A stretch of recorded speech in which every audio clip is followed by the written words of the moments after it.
Hi friends, welcome to మన mechanic. 11 KV fee పోయినప్పుడు ఎప్పుడైనా సరే మనం జాగ్రత్తగా బ్రేకర్ ఓపెన్ చేసేటప్పుడు క్లాత్ తోటి అయితే ఓపెన్ చేసుకోవాలి. క్లాత్ ఉన్నట్లయితే ఎప్పుడన్నా కట్టిన బ్రేకర్ ఫెయిల్ అయినా, ఎత్తులు ఫెయిల్ అయినా మనకు షార్ట్ రాకుండా అయితే ఉండడం జరుగుతుంది.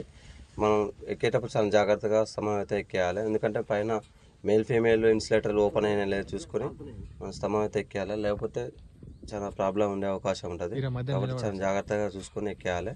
ఎందుకంటే పైన పవర్ ఉంది కాబట్టి 11 కేవీ పవర్ అయితే ఉంది. మనం మేల్ ఫీమేల్ ఓపెన్ అనేది చూసుకుని మన ఫీజు అయితే వేయాలి. చూడండి ఫ్రెండ్స్, అట్లా పైన 3 ఫీజులు అయితే ఓపెన్ అయినాక మనం 11 కేవీ ఫీజు అయితే ఫిట్టింగ్ అయితే చేయడం జరుగుతుంది. మనం ఎప్పుడైనా ఫీజు వేసుకోవాలంటే మనం సర్వీస్ ఒక 2 లీళ్ళని తీసుకొని ఆ 2 లీళ్ళని మాత్రమే వేసుకోవాలి. లేకపోతే ఎప్పుడైనా మన ట్రాన్స్ఫార్మర్ ప్రాబ్లం వచ్చినా కానీ మా ఫీజు కొట్టే అవకాశం ఉంటుంది. కాకపోతే ఇప్పుడు ఫీజు కొట్టేసింది కాబట్టి మనం 2 లీళ్ళు అయితే వేయడం అయితే జరుగుతుంది. ఆ 2 లీళ్ళు వేసుకున్నాక మళ్ళీ చూడండి ఫ్రెండ్స్, సర్వీస్ 2 లీళ్ళు అయితే వేసాను. ఎక్కువ వేసినా కానీ ఫీజు అనేది కొట్టేయకుండా ట్రాన్స్ఫార్మర్ కాలిపోయే అవకాశం ఉంటుంది. కాబట్టి అయితే నేను 2 లీళ్ళు మాత్రమే వేసాను.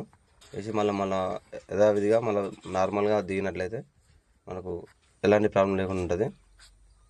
ఎందుకంటే పైకి ఎక్కినప్పుడు ఇప్పుడు సమ్మర్ సీజన్లో కాళ్ళు కాలుతున్నాయి కాబట్టి చెప్పులతోనే ఎక్కాను. మళ్ళీ వేసేటప్పుడు అయితే చాలా జాగ్రత్తగా క్లాత్ అనేది బ్రేకర్ చుట్టేసి లేపి దబాయించినట్లయితే బ్రేకర్ అనేది కూర్చుంటుంది. ఆ పైప్ అనేది బ్రేకర్కి లాకు సైడ్కి పోయి బ్రేకర్ అనేది సరిగా కూర్చోవడం లేదు. 1-2 సార్లు గుద్దినా కానీ మన లాక్ అనేది కూర్చోకుండా మళ్ళీ ఊడిపోవడం అయితే జరుగుతుంది. మళ్ళీ పైప్ని అయితే మళ్ళీ చక్కగా మళ్ళీ గుద్దామని చూస్తే మళ్ళీ సేమ్ అదే మళ్ళీ టైట్గా ఉండడం జరుగుతుంది. మళ్ళీ ఒకసారి ఓపెన్ చేసి మళ్ళీ కొద్దిగా పక్కకు అనేసి గుద్దాను. మొత్తానికైతే బ్రేకర్ అయితే లాక్ అయితే కూర్చోదు.